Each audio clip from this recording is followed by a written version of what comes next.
Dans cette vidéo, je vais te partager les 5 erreurs les plus courantes quand on essaie de devenir minimaliste, et même parfois lorsqu'on se considère déjà comme minimaliste. Si ça peut te rassurer, la plupart des erreurs dont je vais parler me sont arrivées personnellement, ou alors j'ai pu les constater chez plusieurs autres minimalistes. Alors sois attentif à chacune des erreurs dont je vais parler, parce que très souvent, on pense qu'on n'est pas concerné, et puis en cherchant un peu, on se rend compte qu'en fait si. La plupart du temps, quand on souhaite devenir minimaliste, on commence par désencombrer son environnement. Ça permet de constater physiquement le changement qu'on est en train d'opérer dans sa vie et de le rendre totalement visible. C'est une des meilleures manières de s'y prendre pour commencer, parce que ça permet d'entretenir l'élan de motivation dont on a besoin pour changer ses habitudes durablement et devenir pleinement minimaliste. Ce qui peut poser problème, c'est si tu regardes de nombreuses vidéos pour découvrir des méthodes, des astuces et des techniques pour désencombrer ton environnement et que tu ne fais que les appliquer de manière quasi automatique. Il y a de très nombreuses chaînes qui traitent des sujets de rangement et de désencombrement et qui permettent à plein de gens de débuter leur démarche vers le minimalisme, et c'est très bien comme ça. Mais il y a un piège dans lequel il ne faut pas tomber et qui peut t'arriver que tu sois minimaliste depuis plusieurs années ou que tu sois en train de le devenir. Ce piège, c'est simplement le fait de prendre l'habitude de regarder d'autres gens te montrer comment appliquer le minimalisme dans ta vie et de ne faire que le répliquer. Just repeat after me. Je m'appelle Claude. Je te coupe plow. Il faut que tu prennes l'habitude de questionner le minimalisme des autres avant d'éventuellement l'appliquer à ta propre vie. Parce que sans ça, tu risques, de manière consciente ou inconsciente, de finir par penser que tu ne peux pas devenir minimaliste par toi-même et que tu as besoin de la validation des autres. Agir par mimétisme n'est pas toujours un problème, mais dans ce cas précis, il t'empêche de profiter d'un pan entier du minimalisme. La partie qui va te permettre de créer ta propre vision et ta propre perception de ce qui est essentiel pour toi. C'est grâce à ça que tu apprends à devenir intentionnel et à t'investir dans ta propre vie. Parce que c'est tout simplement impossible que ta vie soit parfaitement identique avec celle des gens que tu regardes sur internet, et moi y compris. D'ailleurs, c'est aussi ça que je trouve très intéressant pour tous les gens qui participent à cette chaîne, c'est le fait qu'on puisse s'inspirer et bénéficier les uns des autres. C'est pour ça que je t'encourage toujours à participer en commentaire, et donc une fois de plus, n'hésite pas à le faire. Tu t'en es peut-être déjà rendu compte, mais sur la chaîne, je préfère parler de minimalisme comme une philosophie de vie, comme une manière de penser et de raisonner, plutôt que de manière pratique et appliquée. Je ne fais pas de vidéo pour te dire combien de t-shirts tu as besoin d'avoir pour devenir minimaliste, ou alors de quelle couleur tu dois les acheter. En fait, je suis convaincu que pour devenir minimaliste, tu as simplement besoin d'en connaître les grands principes, et ensuite tout le reste, ce ne sont que des suggestions, des exemples particuliers, ou des sources d'inspiration. Tu n'as pas besoin que quelqu'un te dise combien d'assiettes tu dois avoir dans ton placard. En fait, je considère que si tu regardes mes vidéos, tu es adulte, et donc tu es capable de te créer ton propre minimalisme, même si ça t'arrive parfois d'en douter.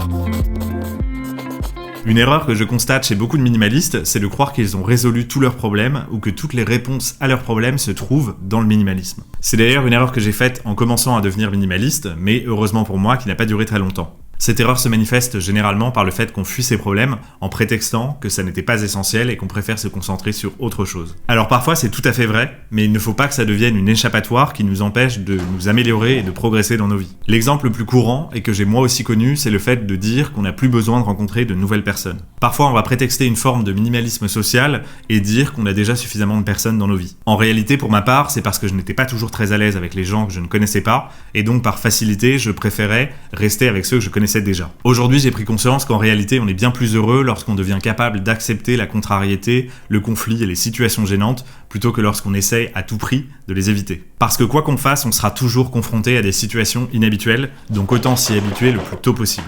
Je ne dis pas que ça ne sera plus agaçant et inconfortable lorsque ça se produira, mais au moins ça ne nous empêchera plus d'avancer dans nos vies. En plus de ça, il ne faut pas négliger le fait que c'est extrêmement sain de rencontrer régulièrement des gens qui n'ont pas eu le même parcours de vie que nous, parce que ce sont d'eux qu'on a le plus à apprendre. L'autre problème qui se pose lorsqu'on croit que la solution à tous nos problèmes se trouve dans le minimalisme, c'est qu'on ne va plus s'intéresser à quoi que ce soit d'autre et on va s'enfermer dans une forme d'idéologie. À cause de ça, on en oublie toutes les autres philosophies de vie, toutes les autres manières de concevoir les choses et de résoudre nos problèmes, et on fait du minimalisme un véritable refuge, mais aussi une prison. Dans les cas extrêmes, ça peut aller jusqu'au désencombrement compulsif qui pousse à ne plus rien posséder. Et souvent derrière ces comportements extrêmes ne se cache pas une personne extrême par nature. C'est souvent une personne qui souffre d'un manque de confiance en elle et qui a besoin de reconnaissance. Tout ça la pousse à renforcer son identité de minimaliste pour avoir un sentiment d'appartenance à quelque chose de plus grand qu'elle. Selon moi, il ne faut pas perdre de vue que le but du minimalisme n'est absolument pas de fournir une identité aux gens, ni de les rendre parfaits. D'ailleurs, d'une manière générale, il faut oublier l'idée qu'on puisse un jour devenir parfait, et c'est un perfectionniste qui vous le dit, donc je sais de quoi je parle. Le but du minimalisme est simplement d'être plus heureux dans sa vie, et c'est déjà énorme.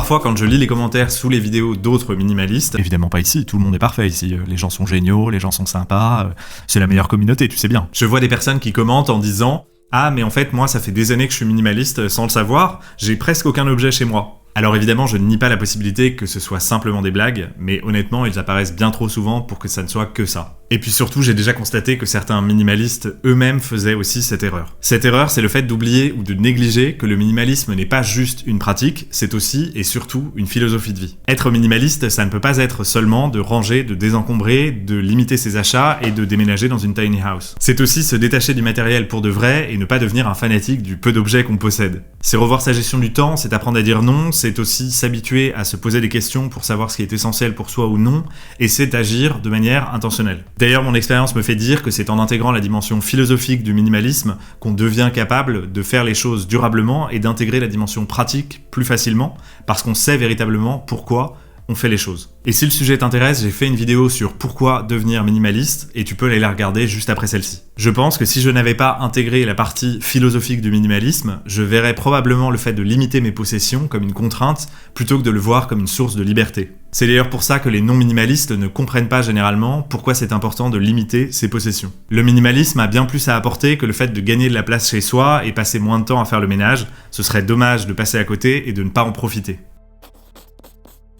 Alors c'est probablement l'erreur la plus fréquente et évidemment je suis passé par là. On a souvent du mal à le reconnaître, mais c'est une phase très courante qui peut durer assez longtemps et même parfois de manière un peu subtile. Au lieu de se manifester publiquement, c'est-à-dire qu'on va essayer de faire la morale aux autres, elle se manifeste intérieurement et on va passer notre temps à les juger et à ne plus voir que les aspects non minimalistes dans la vie des autres. En fait, c'est nécessaire de prendre du recul et de réaliser que c'est important que chacun puisse vivre de la manière dont il l'entend. Personne n'a véritablement raison ou tort, tout est une question de situation, de perspective et de circonstances. Le principal problème dans tout ça, c'est à nouveau un manque de confiance en soi et un sentiment d'insécurité. Du coup, on développe des manières de se sentir supérieur aux autres tout en leur donnant tort et en se donnant raison.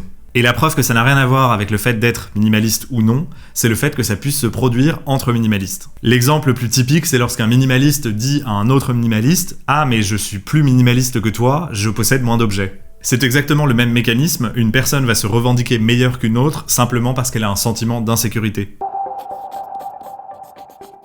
Comme je te le disais en début de vidéo, c'est à toi de créer ton propre minimalisme, celui qui te convient à tout moment de ta vie. C'est bien de t'intéresser à d'autres mouvements qui partagent des choses avec le minimalisme, parce que c'est toujours intéressant de découvrir de nouvelles choses et de faire de nouvelles expériences, mais ne te sens pas obligé de tout intégrer à ton quotidien, surtout si ça pose plus de problèmes que ça n'en règle. Chacun a son propre rythme pour découvrir les choses, et ça n'est pas nécessaire de tout faire en même temps. Ce qui risque de se produire, c'est que ça fasse beaucoup trop d'un coup et que tu finisses par tout abandonner sans même avoir pu goûter aux bienfaits du minimalisme et des autres mouvements. Être minimaliste ne t'oblige pas à être écolo, évidemment c'est mieux si tu es sensible, mais ça n'est pas une obligation. De la même manière, tu n'as pas besoin de devenir frugaliste et de mettre 80% de tes revenus de côté. Tous ces choix relèvent de situations de vie particulières et doivent donc rester personnels. À toi de définir tes propres envies et ce que tu considères comme essentiel, et puis éventuellement d'intégrer les choses petit à petit dans ta vie. En tout cas, ne te sens pas mal de ne pas les avoir intégrées dans ta vie, ou même de ne simplement pas t'y intéresser. Probablement que ça viendra plus tard, et puis après tout, c'est ça aussi la vie, c'est faire des expériences avec le temps. Si cette vidéo t'a plu, cette vidéo devrait te plaire sur pourquoi devenir minimaliste, et quels sont les bienfaits que tu devrais en tirer. Et moi je te dis à la semaine prochaine avec une nouvelle vidéo. Ciao!